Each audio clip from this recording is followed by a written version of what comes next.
আমার রাহমাতাল লিল আলামিন হযরত মুহাম্মদ মুস্তাফা সাল্লাল্লাহু আলাইহি ওয়াসাল্লাম মসজিদে নববীর মধ্যে বয়ান করতেছেন। সাহাবাদেরকে নিয়ে হঠাৎ করে বলে, এই সাহাবারা তোমরা একটি কথা শোনো।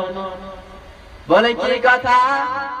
বলে তোমাদের মধ্যে আমাকে সবচাইতে বেশি ভালোবাসে কে?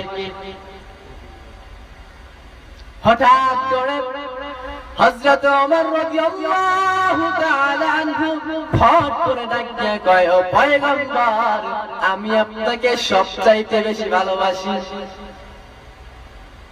আমি আপনাকে সবথেকে বেশি ভালোবাসি। বলে কেমন ভালোবাসো? বলে আমি আপনাকে আমার মায়ের থেকেও বেশি ভালোবাসি, আমি আপনাকে আমার সন্তানের থেকেও বেশি ভালোবাসি, আমি আপনাকে আমার সিংহাসনের থেকেও বেশি ভালোবাসি, আমি আপনাকে দুনিয়ার যত কিছু আছে, যত মাল আছে, যত যা কিছু আছে, আমি ওমরের সব কিছুর থেকে আমি ওমর আমার নবীকে বেশি ভালোবাসি। সুবহানাল্লাহ। আমার পয়গম্বর বলে, ওমর, তোমার ভালোবাসা এখন পর্যন্ত পরিপূর্ণ হয় নাই। তোমার ভালোবাসা এখন পর্যন্ত পরিপূর্ণ হয় নাই। বলে কেন?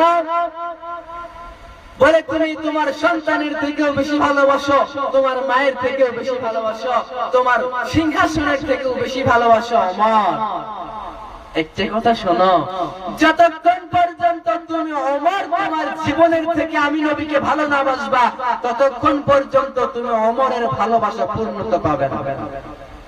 সুবহানাল্লাহ। যতক্ষণ পর্যন্ত এই জীবনের থেকে বেশি ভালো না বাসবে, ততক্ষণ পর্যন্ত নবীকে বেশি ভালোবাসা, নবীকে ভালোবাসা হবে হবে না। যতই বলি মুখে আমি নবীকে ভালোবাসি, আমি তো নিজেই এখন পর্যন্ত নবীকে পরিপূর্ণ ভালোবাসতে পারি নাই।